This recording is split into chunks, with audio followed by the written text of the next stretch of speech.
সংসার আসলে করার জন্য তো আমি অনেক চেষ্টা করেছি, আপনারা দেখেছেন। আমি আসলে অনেক সহ্য করার পরেই কিন্তু সবার সামনে মানে এক্সপোজ হয়েছি। সো আমার লাইফেরই যেখানে সেফটি নাই, আমার কোনো কিছুর সেফটি নাই, উনি প্রতিনিয়ত আমার কাছ থেকে টাকা চাচ্ছে যৌতুকে। সো আমি এই মানুষের সাথে সংসার কেন করবো? আমি বিজ্ঞ আদালতকে এটাই বলেছি যে আমি সংসার করতে চাই না। প্লাস তার ফ্যামিলি আসলে মিডিয়ার সামনে এসে এগুলা প্রিটেন্ড করে জাস্ট টু মানে শো পিপল। সে আসলে ভালো হওয়ার যদি থাকলে অনেক আগেই হতো। সো আমার মনে হয় না এগুলা মানে সত্যি জামিনের জন্যই এগুলা শো করছিল। আমার কোনো প্রতিক্রিয়ার কিছু নাই, যেহেতু আইনের মাধ্যমে সব কিছু চলছে। আমি আইনের প্রতি যথেষ্ট শ্রদ্ধাশীল। আইন কোর্ট যেটা ডিসাইড করবে আমি সেটা। সে এমনিতেই আমাকে জিজ্ঞেস করছিল আমার বাবা মা কেমন আছে না আছে, সেটাই। বিজ্ঞ আদালত যে রায় দিয়েছে আমি সন্তুষ্ট হচ্ছে। আর উনি যদি সুদ যায় তাহলে আমি আরও সন্তুষ্ট হবো, কারণ যেখানে ওনাকে পাঠানোর উদ্দেশ্য এটা না যে উনি হচ্ছে আমার কোনো ক্ষোভ বা কিছু, উনি যাতে সুদ পরবর্তীতে যদি উনি এই ধরনের স্টেপ না করে কারোর সাথে, এই জন্যই আমার আসলে ওনাকে এই ধরনের আমার স্টেপ নেওয়া। আচ্ছা, এই মামলাটা গত বৃহস্পতিবার যৌতুকের জন্য নির্যাতন 11 গ ধারার যে মামলাটা মামুনের বিরুদ্ধে মোহনার রুজু করেছিল ভাটারা থানায়, এই মামলাটা গত বুধবার শুনানি হয়েছিল। ওরা আসামিপক্ষ জামিন চেয়েছিলেন। তো ওই জামিনের ধারাবাহিকতা থেকে ওনারা বলেছিলেন যে আপোষের শর্তে ওনারা জামিনটা চান।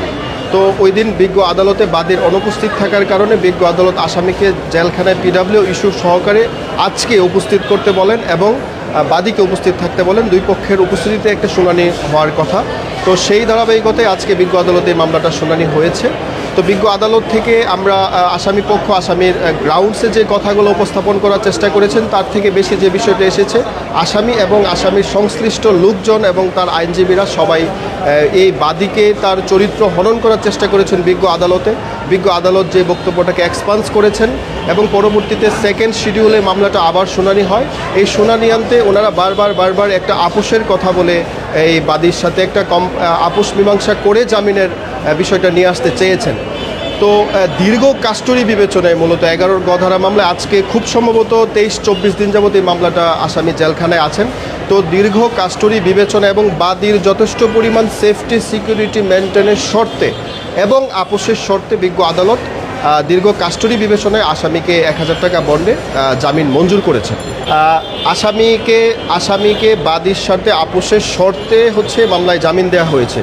তো এই মামলার সাক্ষী, এই মামলার যে পক্ষসমূহ আছেন বা বাদী, এদেরকে নিরাপত্তা ঝুঁকিতে ফেলা যায় এরকম কোনো কথাবার্তা বা কোনো কর্মকাণ্ড যদি অ্যারাইজ হয় তাহলে অবশ্যই বিজ্ঞ আদালত থেকে আসামির জামিন বাতিল করা হবে এবং এটা জামিন বাতিলের আইনগত উপাদান। সুতরাং আসামির জামিন বাতিল হয়ে আসামি পুনরায় জেলখানায় ভিতরে যাওয়ার একটা সম্ভাবনা তৈরি হবে যদি আসামির কর্মকাণ্ড সংশোধিত না হয় এবং নতুন করে যদি ফৌজদারি মামলার কার্যক্রম উদ্ভব হওয়ার মতো কোনো কর্মকাণ্ডের সাথে এই আসামি জড়িত হয় তাহলে নতুন করে মামলা হওয়ার একটা সুযোগ থাকবে। আশা করি আসামি দীর্ঘ কাস্টডিতে এই সংশোধন তার নিজের মধ্যে অনুতাপ ভোটটা নিয়ে আসবেন এবং সে সংশোধিত লাইফ লিড করবেন। আপোষ যদি এখন আপোষের কয়েকটা ক্রাইটেরিয়া থাকে, বাদীকে কনভেন্সের একটা বিষয় থাকে, বাদীর সেফটি সিকিউরিটির একটা বিষয় থাকে, বাদীর পরিবারের সেফটি সিকিউরিটি এবং মামলা সেফটি সিকিউরিটি একটা বিষয় খুব গুরুত্বপূর্ণ থাকে বিষয়টা। এখন বাদীকে যদি পূর্ণাঙ্গ নিরাপত্তা, তারপর হচ্ছে আপনার তাকে পরিবারকে বা মামলার পক্ষসমূহকে সন্তুষ্টজনক নিরাপত্তা দিতে পারে মর্মে কোনো বক্তব্য বা আসামির পক্ষ থেকে কোনো আশ্বাস উপস্থাপন করা হয়, এটা একটা প্রেক্ষাপট হতে পারে।